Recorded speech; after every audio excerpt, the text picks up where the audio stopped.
ٹھیک ہے. اور امتیاز صاحب کہیں ایسا تو نہیں ہوتا سیاسی چارج ماحول کے اندر کہ ہر چیز جو ہے وہ سیاسی نظر آتی ہو؟ جیسے آج آصف غفور صاحب کہہ رہے تھے کہ یار ہر بات پہ تو مت شک کرو، یہ ہماری جیپ نہیں ہے. کیا کہتے ہیں آپ؟ میں تو میرا خیال ہے میرے پاس کہنے کو بہت کم ہے، اس لیے کہ پاکستان میں اس وقت جو صورتحال ہے وہ یہ ہے کہ اگر آپ یہ کہیں کہ جی قانون کی بالادستی ہونی چاہیے، اس کا اطلاق سب پہ ہونا چاہیے، تو ایک حلقہ ہے وہ آپ کو کہے گا کہ آپ اسٹیبلشمنٹ کے ساتھ ہیں، اور اگر آپ یہ کہیں کہ نہیں انتقامی کارروائیاں نہیں ہونی چاہیے تو وہ کہیں گے اسٹیبلشمنٹ والے کہیں گے اچھا آپ کے نزدیک اکاؤنٹیبلٹی نہیں ہونی چاہیے،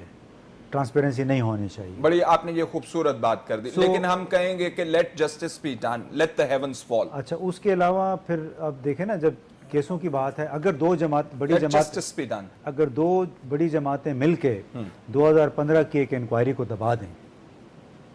اور وہ صرف وہی لوگ اس کو ان پیک کریں جو کہ اس وقت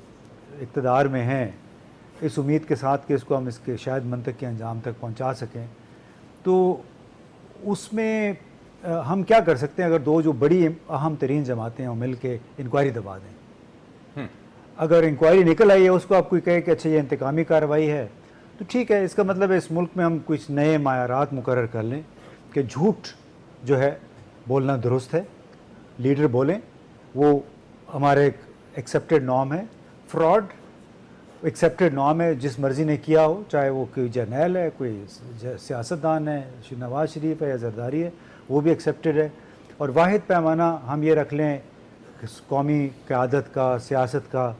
کہ جس نے زیادہ ووٹ جو لے کے آ گیا ہے وہ پارلیمان میں آئے گا، وہی وزیر اعظم بنے گا، وہی وزیر بنے گا، وہی مشیر بنے گا. ٹھیک ہے.